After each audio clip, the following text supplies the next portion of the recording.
полномочия, это их не обязанность. Ну и потом, конечно, контролируем, чтобы были приняты соответствующие меры. Так, это то, что касается качества воды. И по крестьянскому рынку. Что там правительство хочет сделать? Они вот хотят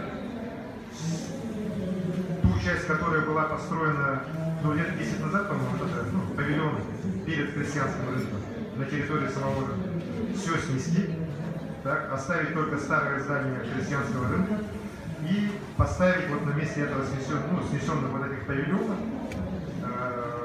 здание под названием «Вторая очередь крестьянского рынка».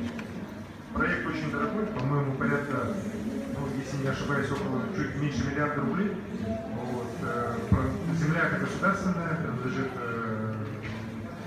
крестьянский рынок Министерству имущественных земельных отношений. Здесь, наверное, опять могут быть вопросы со стороны предпринимателей о влиянии бизнеса и государства на бизнес, так? Но вместе с тем, как собственники, вот такой проект они ищут сейчас. Они сейчас ищут инвесторов, пока определенно снимут.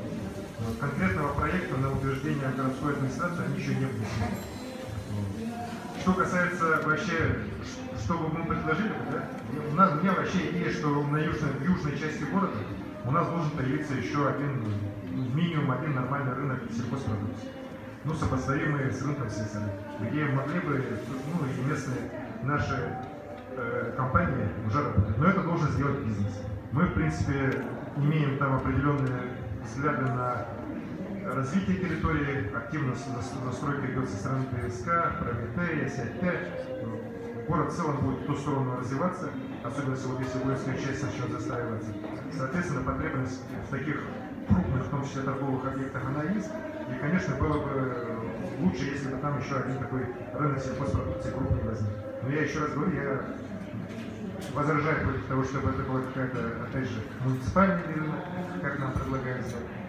Надо это, чтобы бизнес сделать. Да? Мы готовы здесь с ними сесть, посмотреть, в том числе через механизм муниципально-частного партнерства, реализацию инвестпроектов по земле, которая отвечала бы требованиям, предъявляемым большим таким сельхозрынкам.